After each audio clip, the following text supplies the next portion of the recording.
Dentro da rotina de trabalho de um artista, passam-se horas, por exemplo, na busca de um traço expressivo para que determinada história, desenho, roteiro e estilo transmita o que se passa na cabeça do autor. Você tem algumas grandes escolas, né, no mundo. Tem a escola oriental, que é o mangá, praticamente, que tem algumas características. Tem a escola americana, praticamente dominada pela Marvel DC, que traz outras características. Tem a escola europeia, que tem outros formatos de álbuns, né? Então, você praticamente tem essas três histórias. Hoje o Brasil, o quadrinista brasileiro está tentando navegar por essas três, né? De uma maneira geral, nossa produção indie tende mais ao estilo do quadrinho europeu, mas não quadrinho linha clara, mas um outro quadrinho europeu um pouco mais solto, né? O formato europeu de histórias mais curtas, que se fecha em arcos de 48 páginas, 46, é um formato que o brasileiro consegue se adaptar melhor para conseguir produzir. São poucos ainda que conseguem sucesso no mercado europeu e uma grande maioria consegue entrar através de estúdios, através de agentes no mercado americano para produzir os quadrinhos de linha americanos, né? E hoje em dia são muito poucos os que conseguem entrar no mercado oriental, porque necessitam de uma outra dinâmica que o brasileiro não está muito acostumado em termos de produção de páginas por dia, sabe? Então, de uma maneira geral, o quadrinho indie brasileiro tende mais ao formato europeu, mas 99% não chega na qualidade que o mercado europeu consome, que é o nosso grande problema hoje. A gente não pode cair na outra perversidade, né? Eu só vou ser um artista legal se o meu projeto for aprovado e chancelado, né? Não, tu é um artista e acabou, e tu te coloca assim para as pessoas vão entender, as pessoas querem apoiar, entende? É isso que a gente vê lá diariamente, entendeu? No início eu desenhava quando eu tinha inspiração, quando dava na telha, mas no momento que você trabalha com isso, você sabe que você não pode só desenhar quando está afim. Você tem que ter mecanismos para controlar, às vezes, a falta de criatividade, esse tipo de coisa. E o que rola aí? O sujeito precisa ser regrado, encarar que o trabalho dele é um trabalho, né? Sendo bem redundante. Então, você pode estabelecer uma jornada quase que no horário comercial, tipo, começa a trabalhar às 7 horas, 7h30 ou 8 horas, vai até um final da tarde ali, né? Começo da noite, talvez. Se você tem uma outra atividade no meio desse período, compensa, né? Porque o volume de produção ele te exige pelo menos uma concentração de 6 a 8 horas de produção. E é assim como eu tenho feito, sabe? E como eu tenho muitas coisas também, né? Eu tenho o estúdio, que é uma escola estúdio, e a gente também tem os cursos, algumas das aulas eu ministro no curso. Tem também o podcast do estúdio, tem também o meu canal do YouTube, que eu costumo fazer tutoriais de técnicas de desenho na web também, para atingir justamente esse público, para trazer ele para ler o nosso material. Você precisa coordenar muito dessas coisas e administrar dentro do teu tempo como produtor de quadrinhos, né? Meu método de trabalho, ele acaba sendo, assim, como eu faço tudo sozinho, desde a parte de roteiro, desenho, edição, ele é um pouco demorado. Então, para fazer offline, eu tive que fazer um método que me forçou a trabalhar. Então, eu tinha uma publicação online que toda semana saía uma página. Então eu me forçava a trabalhar, toda semana tinha que sair uma página. Eu não podia quebrar esse vínculo. Então, por isso eu acabei criando uma rotina de trabalho semanal. Eu tinha que desenhar tudo primeiro, depois marcar, agendar. Eu acabei fazendo um material adiantado para não me perder lá na publicação. E agora eu vou começar a fazer publicação mensal com um grupo de páginas, porque eu tentei fazer uma página por semana e o pessoal estava deixando acumular para acompanhar. Então eu vou lançar agora 4 páginas no mês, que já vai ficar mais fechado, sabe? E também eu vou conseguir narrar a cena de uma forma mais fácil. A minha ideia eu gostava de escrever história quando era criança e eu queria que a minha história fosse um videogame. E aí eu comecei a tentar fazer videogame, aprender programas de modelagem 3D. Para fazer videogame precisava de programadores, só que eu não encontrava programadores. Chegou uma hora que eu desisti e falei, eu quero contar minha história, vou contar sozinho. Como é que eu posso contar minha história só eu mesmo? E eu falei, olha, eu desenho e eu escrevo. Vou fazer um quadrinho. E aí eu comecei a criar gosto pela coisa e falei, cara, quadrinho é a mídia que eu quero seguir, assim. E eu comecei a usar o que eu sabia de arquitetura e de representação e tal para fazer quadrinhos. Com isso, o meu quadrinho, ele tem muito de arquitetura arquitetura, de paradigmas de construção de cidades. Assim. Antes de eu escrever a história de qualquer coisa, eu penso, essa história se passa na tal cidade que eu inventei. Então eu construo a cidade, eu modelo a cidade, eu dou regras da cidade, a sociedade se estabelece daquela forma. Existem essas classes sociais, então a cidade está construída, e aí eu consigo pensar a história que funciona ali dentro. É interessante o processo inverso das pessoas normalmente fazem. Meu método de produção é imersão total no que eu estou fazendo ali naquele projeto do momento. Porque nos meus 4 últimos trabalhos eu dependi muito de pesquisa. Então eu tenho uma década inteira de pesquisa, arte e pós-produção de 2 álbuns sobre a Primeira e Segunda Guerra Mundial. Então é assim, quando eu vou lançar um trabalho novo, eu preciso ficar envolvido com isso e só com isso. Então hoje eu posso dizer que eu consigo sobreviver só de história em quadrinho. Em questão de conteúdo, eu acho que todo mundo fala muito daquilo que está perto, né? E as meninas, elas tratam muito sobre o feminismo em si, e o traço delas é até bem diferente. Às vezes, não sei, uma vez eu falei isso e falaram, não fala isso que as meninas vão ficar chateadas de você falar que o traço delas é diferente dos caras. Mas eu não tô falando isso de um lado negativo, mas é de um lado positivo, assim. É tudo mais detalhado, é tudo mais... Não tô falando mal dos homens, mas... o conteúdo que elas tratam, a gente ainda vê que a gente tá na luta ainda, né? De ir contra o machismo e... as meninas têm isso muito forte, né? A luta no trabalho delas, o que eu acho muito bonito, assim, porque elas tocam mesmo o dedo na ferida e não tem medo, assim, de expressar o que elas acham. Varia bastante o que eu vou produzir, né? Se eu vou produzir algo para cliente, né, fazendo freelance de alguma coisa, pego o briefing de cliente, faço esboços, mas geralmente o esboço das coisas que eu vou fazer é na mão, faço pequenos thumbnails, pequenos rabiscos e tal.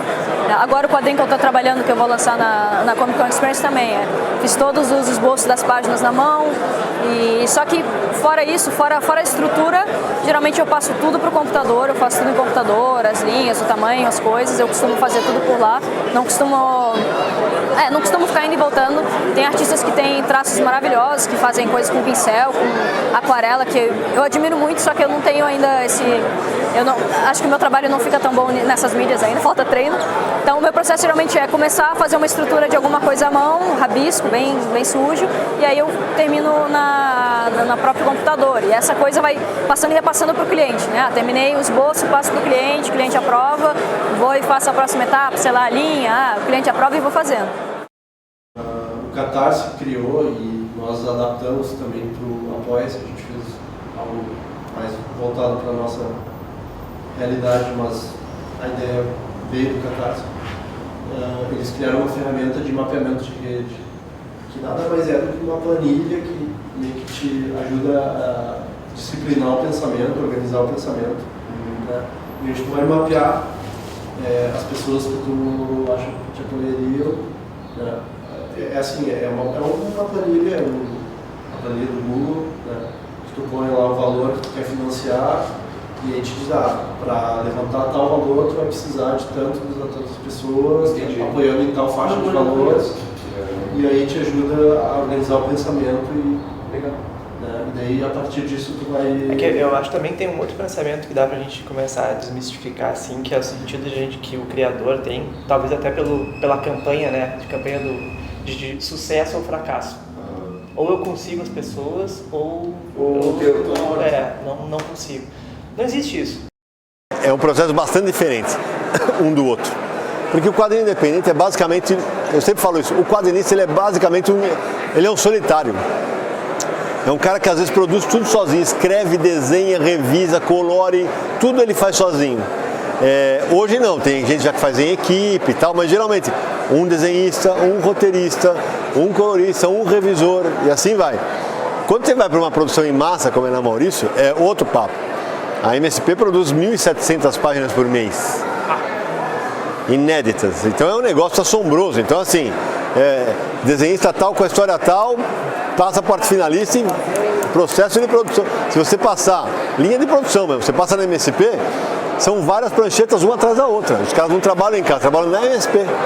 Então é muito diferente o esquema de produção em massa.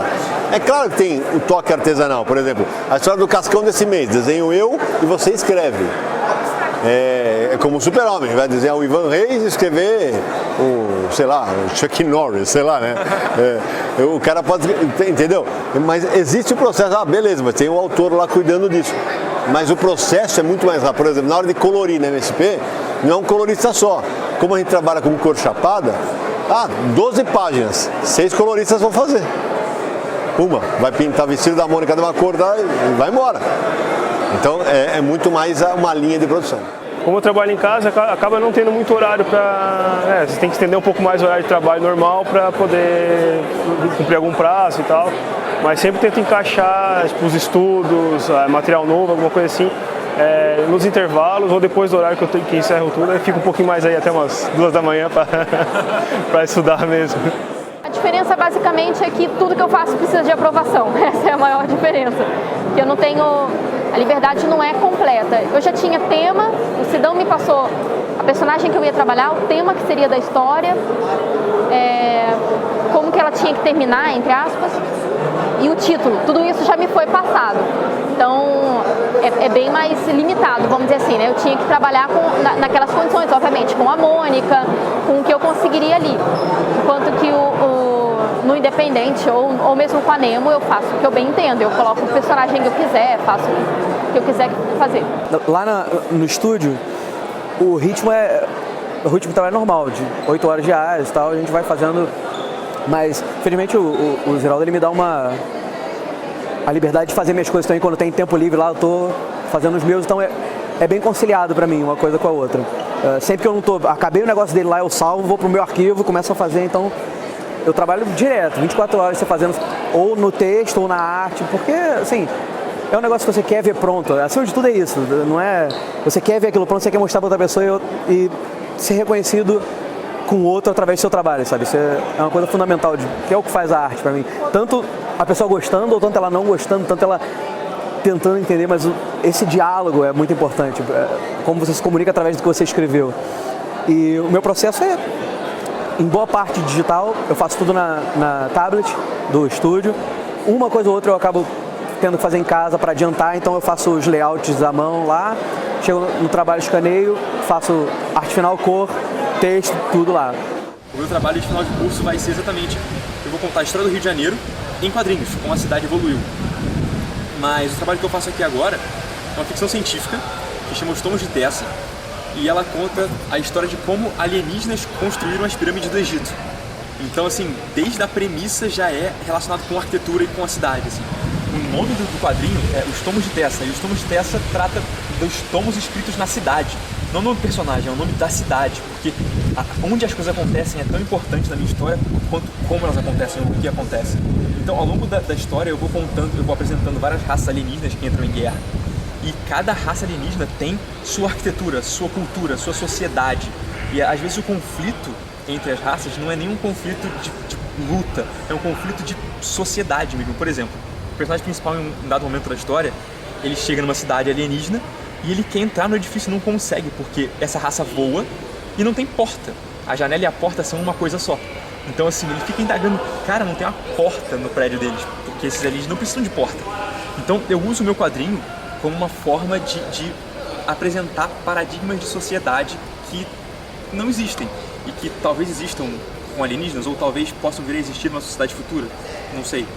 Assim, é um grande laboratório onde eu experimento arquiteturas, sociedades e, enfim, ficção científica. A questão de que se o projeto não der certo, né, tu segue sendo artista, tu não deixa de ser artista porque o projeto não deu certo e tal. Isso é muito baseado no modelo tudo ou nada, né? Que é um dos modelos que o Catarse funciona. Né? O Catarse hoje tem o modelo tudo ou nada e tem o modelo flexível. O modelo flexível é toda a grana que entrar fica. O modelo tudo ou nada é se não atingir a meta, devolve a grana para quem te apoiou. Né? Esse modelo tudo ou nada, ele tem uma razão de ser e ele é inclusive o responsável pela popularização do crowdfunding no mundo inteiro. Né?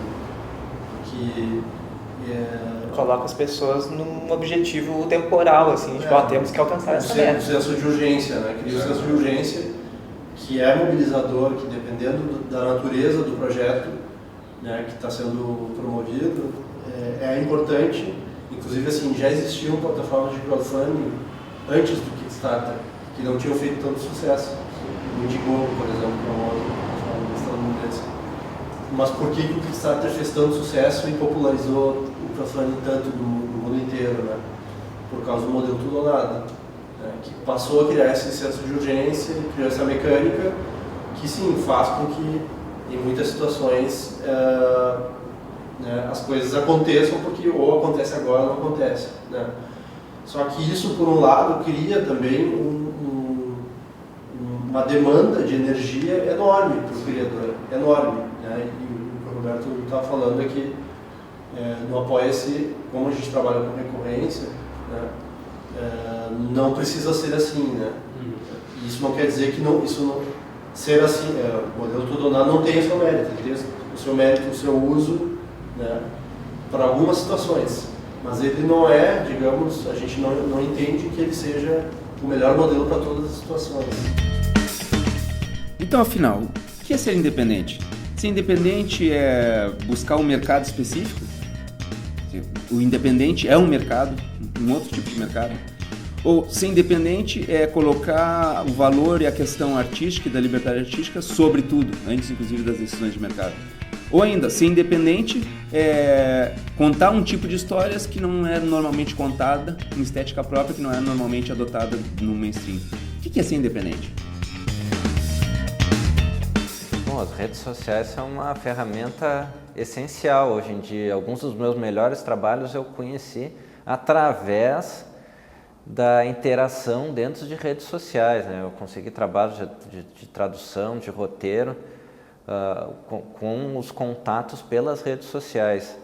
Então, assim como também é uma ferramenta de divulgação do trabalho. Hoje em dia, eu acho que não é inconcebível alguém que queira trabalhar com isso que não esteja, né, divulgando ou entrando em contato com outros parceiros através de redes sociais.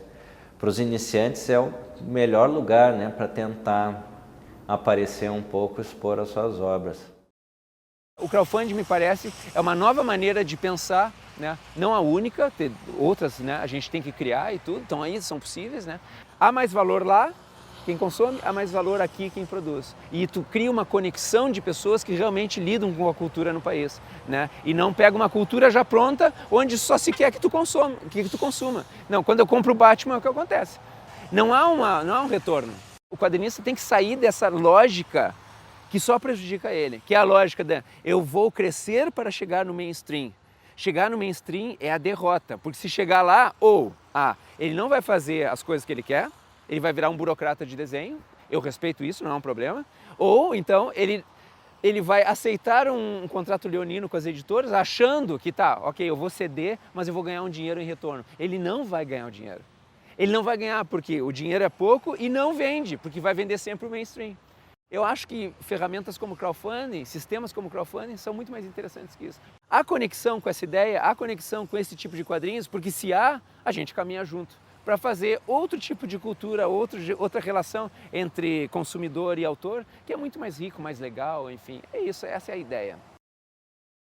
Artista independente é tu ser forte, porque tu não conta com tanto apoio de editor ou coisa assim no começo, então tu tem que contar com o apoio de quem acredita mesmo no teu trabalho, tu tem que se mostrar mais. Porque o problema é que aqui no Brasil os quadrinhos são vistos muito como gênero, mas na verdade eles são uma mídia.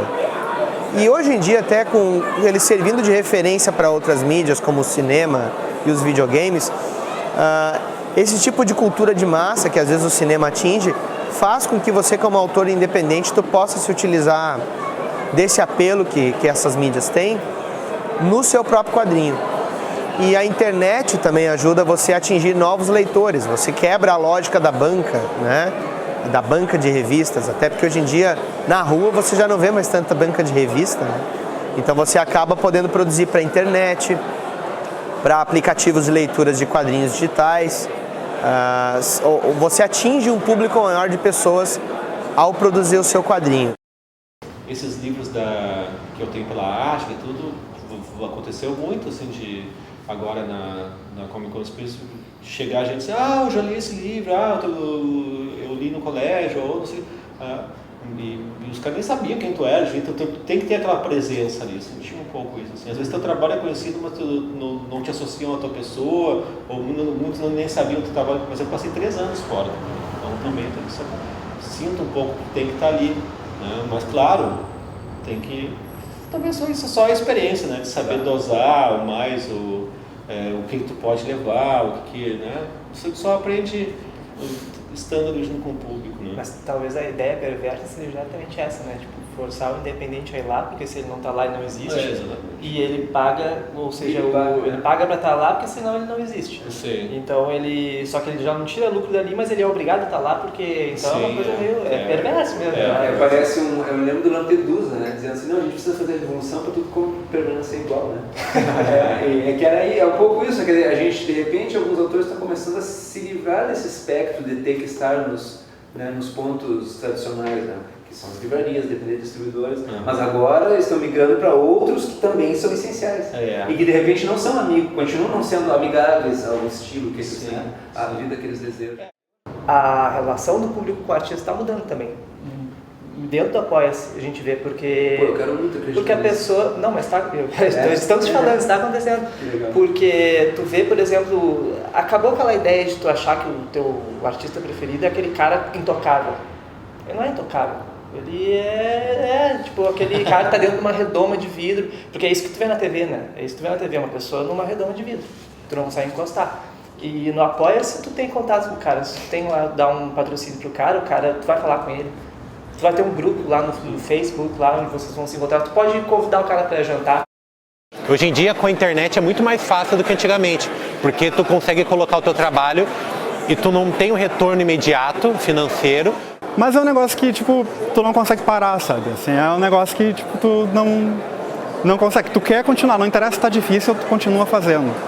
Já teve uma vez que eu tentei desistir de desenhar, porque não tava rendendo como eu queria, mas não tem como, sabe? Tipo, consegui botar o projeto em prática, tanto na parte estrutural do desenvolvimento do projeto, quanto na parte de produção e comercialização, né? Várias editoras agora estão investindo bastante nessa linha de quadrinhos fora desse eixo, porque assim, geralmente quando você pensa em quadrinho, você pensa no quadrinho infantil, né, que é um eixo que se usa mais famoso, ou você pensa no quadrinho super-herói, que é Marvel, DC, Homem-Aranha e tal, e você vê editoras investindo nisso, tem editora Nemo, tem a Draco também, então assim, isso está chamando a atenção deles, esse quadrinho independente para todo mundo, não só para criança, não só para adolescente, mas para todo mundo, com vários temas, com várias vertentes, ele vende, ele tem um público.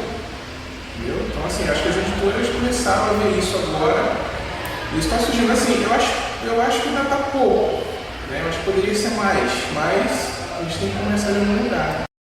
Mas você falou dos poucos ali que importa, por exemplo, sei lá, o cara no modelo tradicional ele pensar qual é uma média de tiragem de alguma publicação que sei lá, que possa ser mais ou menos decente. Vou imprimir 2.000, tá? E aí tu persegue isso, vou preencher pelo menos essa lacuna de 2.000 pessoas, vou tentar ir atrás dessas 2.000 pessoas para me bancar. Quando tu monta um projeto no Catarse, desse esquema de financiamento, tu mais ou menos pensa assim também, né? Tu pensa que tu precisa, que tu quer publicar esses 1.000, 2.000, e tu vai atrás desse número, né? Ou tu primeiro vai identificar quem são esses poucos, e tu falou ali do Entendi. 600, eu não sei, os meninos têm mais conhecimento, né? A minha experiência no Galícia. Tu montou o teu projeto e pensando assim, vou atingir quantas pessoas? Tu fez um orçamento no Galícia, eu acho que eu fui um pouco mais subversivo que isso. Quer dizer, eu tinha uma história a ser contada, não me importava absolutamente. Mas claro, no último ano, quer dizer, eu ia fazer essa história de qualquer forma. Sim. Isso era mais importante. Tinha que dar um preço para aquilo. Não, no final, no último ano, eu preciso, vai ser tanto. Né? Eu vou fazer lá 1.000 cópias, né? 1.000 cópias. Vai dar tanto. E aí, bom, durante um ano eu me comprometi como autor a uma vez por semana, porque ninguém me conhece. Uma vez por semana eu vou lá e coloco um quadrinho, uma página, um comentário. E aí, esse público foi se aproximando de uma maneira natural. E aí, no final, eu tenho no Catarse foram 430 apoiadores, que me deram esse lucro que na editora não vai me dar. Mas esses 400 e tanto, eu não fiz as contas ali, mas algo em torno de 40 a 50% são pessoas que eu absolutamente não tenho. Outros 30% que eu até rastreio, é amigo do amigo, é meu conhecido, não é um amigo, mas tá, né? E aí sim, uns 20, 30% que são as pessoas que, tipo, cara, se tu não apoiar, você não estudar, eu vou avisar. Não, mas é isso, então, acho que nós falávamos, né? Teve 2 estados apenas do Brasil que não me encomendaram, não me apoiaram nisso. Eu não conheço ninguém nesses estados, assim. Estão lá, mudando 5, 6, 7, 8 edições. Eu acho isso, cara, lindo, lindo. E aí, o mais legal, a pessoa que eu não conheço, que está lá na Amazônia, me manda assim, olha, o meu filho adorou. E manda uma fotinho, aí eu fico todo pouco, assim, fico só cheio. E aí eu vendendo de outro jeito, eu não tenho isso. Eu não preciso de 2 mil, eu não preciso de 10 mil nem 20 mil. Mas esses 400 que estão aí me deram mais retorno financeiro, que não é o objetivo, mas é interessante, é bom. Sim, todo mundo precisa. Mas esses poucos ainda por cima me dão uma qualidade de relacionamento além. E eu fico pensando, cara, eu não sou conhecido. E Galícia 2 vai aparecer daqui a 2 anos, né? Esses caras vão vir de novo. E mais pessoas. Mas aí parece fazer sentido, né? É bom. Só que aí, claro, mas tu não quer entrar em livraria? Tu entende? Aí, mas por que eu entraria? Aí tu vai ver o contrato da livraria, cara, mas na prática eu estou atirando no meu pé, né? Fazer a sua arte sem passar pelo escopo de ninguém, sabe? Você fazer o que você acredita, da forma como você acredita, e lançar e acreditar no seu material, que é muito mais fácil nos quadrinhos, né? Porque os quadrinhos você tem controle sobre a produção muito facilmente.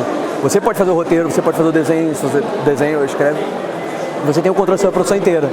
Então isso é até mais fácil, independente dos quadrinhos, do que, por exemplo, no cinema, onde você tem que angariar uma série de... Você depende de muito dinheiro, para iluminação, cenário, filme. O esquema de filmagem é muito diferente. Eu sou da área de cinema, eu sou formado em cinema, mas eu trabalho com quadrinhos porque eu prefiro ter esse controle da minha produção e não ter esse desgaste muito grande. Eu sei o plano que eu quero fazer, eu vou e faço. Existe esse grande monopólio das grandes editoras, tipo a Panini, que domina o mercado brasileiro de quadrinhos. Assim, os caras têm, sei lá, tô chutando esse valor, mas 80% dos quadrinhos saem aqui. Os caras publicam Dark Horse, publicam DC, publicam Marvel. E o cara que está começando, se ele não conhece ninguém lá de dentro, não tem como chegar, ele tá segregado ao campo, às migalhas do mercado. Então esse cara tem que se colocar de alguma forma. Então ele produz sozinho, ele junta grana, ele faz financiamento coletivo e ele se joga no mercado sozinho. Esse é independente. Eu acho que esse cara tem que ser ouvido, sacou? Porque às vezes ele tem muito a dizer e o mercado simplesmente não tem espaço para dar para ele. Então, mas o público tem. Então se ele consegue chegar no público sozinho, ele vai conseguir passar a mensagem que ele quer passar. E isso funciona não só no Brasil, mas no mundo inteiro, assim. Em instâncias diferentes, mas todo lugar tem o seu indie. É um cara que se vê, não, eu produzirei. Se vai dar dinheiro ou não, bom, essa é uma questão que infelizmente, mas eu produzirei. Né? Então se eu produzirei, ou seja, o cara já entendeu que ele está fudido. Né? É isso, eu vou fazer o que eu preciso fazer, vou ter que trabalhar para sustentar. Né? Uma plataforma como a Apoia-se parece ser interessante, porque tanto faz se dá dinheiro ou não. Agora, ele vai continuar isso, ele para de pensar para o projeto, porque é isso que eu queria chegar. Ele não está mais pensando no projeto, ele está pensando, não, eu sou um profissional dessa coisa aqui. E para o profissional não é o cara que ganha dinheiro, porque aí é o seu da indústria, né? O profissional só é o cara que ganha, não, o profissional é o cara que se acha profissional daquilo que ele faz. E aí, quer dizer, ele pensa que aos 70 ele vai continuar produzindo. Mas quando a gente consegue achar que, tá, eu sou um desenhista, um roteirista, que aos 70 vou continuar produzindo, talvez eu não precise mais usar dos mesmos dispositivos. Eu não preciso que o meu próximo projeto dê dinheiro. Mas se eu construir com tranquilidade, mas com disciplina, talvez eu chegue lá. São esses caras, né, que conseguem, né? Talvez. Tenho essa impressão. Não sei, tem essa impressão também. E aí eu finalizo, eu acho que falei demais até, mas quando eu penso em Galícia, eu sou um autor desconhecido, é a primeira história de quadrinho. Mas eu, com 450 apoiadores, eu tive mais lucro que a maioria dos quadrinistas que eu conheço. Mas como eu faço isso sendo desconhecido. Eu tive sorte, ou a obra é fantástica, não me parece ser nenhum dos dois. Mas eu consegui, através de eu não gastei energia em tentar convencer, por exemplo, o Gabriel, não é o caso, que o Gabriel não é meu público. Por que eu vou tentar ir nos lugares onde esse cara que não é meu público está? Ou ir numa banca onde os caras não querem me ver? Ou vender para alguém que não me quer comprar? Sim, então, bem oneroso. Isso, tu gasta energia. Esses canais que tu não gasta são energia. canais que vão ter abertura. Isso, eu me lembro, quando eu estava no 2º ano de Galícia, eu decidi ir para Angoulême, né? Para que, o meu trabalho tem uma tradição minha, pessoal, de europeu, assim, uma influência, assim, tudo. Mas sonho de criança, cara, na França, coisa idiota, assim, mas tá. Aí eu fui, e eu tinha esse prazer em estar ali criando, né? No momento que eu decidi, não lembro, era setembro, eu acho que eu te falei isso, né? Eu fui em setembro, Angoulême era janeiro, parecia que Angoulême sentava na mesa de desenho. Um lugar antes que era livre, liberto, de repente já não era mais. Porque eu estava pensando, cara, eu não vou desenhar esse seio dessa forma. Mas é eu que estou projetando que os caras, ou seja, já não estou criando ali, o prazer já não era mais mesmo. E eu fui lá, né? E foi um horror, foi um desastre. Eu vi que na prática é um horror e é um desastre, né? Comigo, pelo menos, foi. Né? E aí isso foi interessante. E aí, para mim, foi libertador, porque eu vi, cara, eu não preciso convencer ninguém a ler minha obra. A obra tem um jeito. Tem gente que vai encaixar ou não. Eu preciso encontrar esse encaixável. É um nicho, né? Eu preciso encontrar esse cara. E aí, ferramentas como Apoia-se, né, mecenato, de qualquer maneira, me parece razoável nesse sentido. Mas é preciso que o autor se liberte de uma série de heranças culturais que vão dizer, não, mas então tu não é um autor.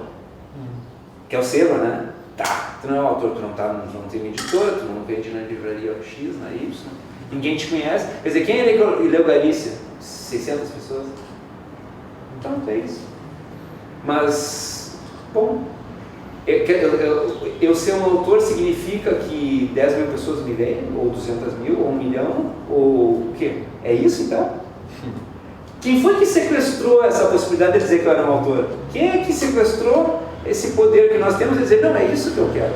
Eu quero que 3 pessoas, mas quero que essas 3 pessoas leiam, façam sentido e dizem, cara, né? E o Catarse, que foi a experiência que eu tive, né? Me deu um pouco isso. De repente eu estava produzindo no último ano, e aí uma menina que eu não conheço, e até hoje não conheço, me mandava a cada 2, 3 dias uma playlist de música. Cara, eu acho que tem tudo a ver com Galícia. E tinha! E eu, cara, esse é meu público. Eu prefiro 2 pessoas assim que as outras 1000. Sim. Né? Então, achei isso mais interessante, né? Eu queria botar isso, porque isso parte de uma percepção de que existem outras posturas, inclusive autorais. Não estou dizendo que com isso não quero dizer que o autor é culpado por não ter... Não. O autor é sequestrado em tudo, né? Coitado. Mas demanda, né, uma quebra de algumas coisas, talvez. Todos usam a palavra independente. Para alguns, o independente é o caminho pelo qual o autor precisa passar até achar seu lugar no mainstream. São autores, por exemplo, que sonham trabalhar para as grandes editoras e preparam-se para isso. Para alguns, esse é o quadrinho entretenimento. Para outros, o independente refere-se a uma estética, uma busca artística sem compromissos com formas pré-estabelecidas de contar e desenhar as histórias. Esses autores buscam descobrir uma estética adequada que permita que contem o que desejam da melhor forma. É o quadrinho arte. Para outros, o independente é uma posição de luta ideológica no campo da cultura. São autores que rejeitam o mainstream por não reconhecer neste nossa identidade, nossa história e função.